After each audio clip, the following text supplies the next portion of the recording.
The national media said Liverpool seemed to have the ultimate hangover in their Anfield stalemate with Stoke City. 4 days after their superb Champions League semi-final first-leg triumph over Roma, Jurgen Klopp's much-changed side produced a lethargic display against the Potters.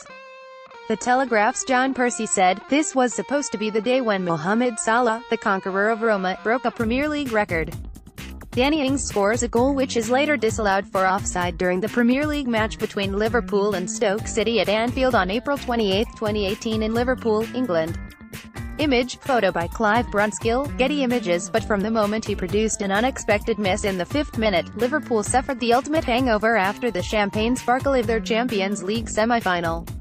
Jurgen Klopp's frustration boiled over early in the second half with an angry tirade at the supporters behind him, and this was an excruciating afternoon that must have seemed like the equivalent of a visit to the dentist for Liverpool's manager.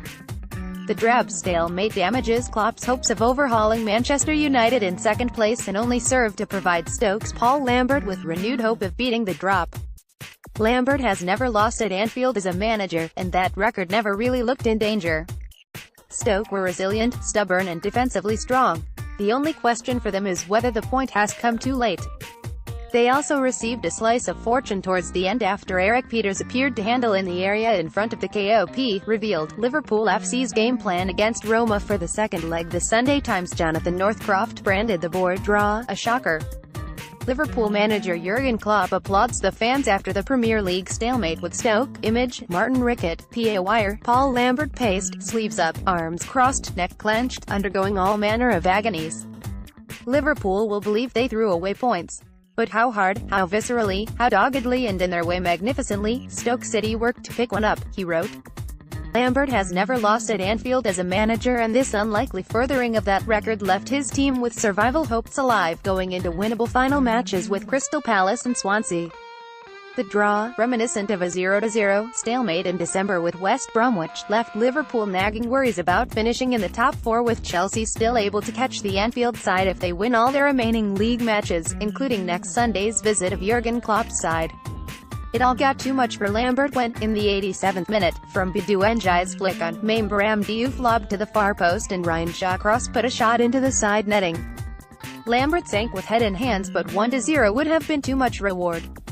For all Stoke's labours, and for all their own toils, Liverpool still should have won this, and were denied the chance to do so when Andre Mariner refused a late penalty claim. After Mohamed Salah fed Georginio Wijnaldum's overlap inside the box, Wijnaldum crossed and the ball struck Eric Peters' dangling left hand.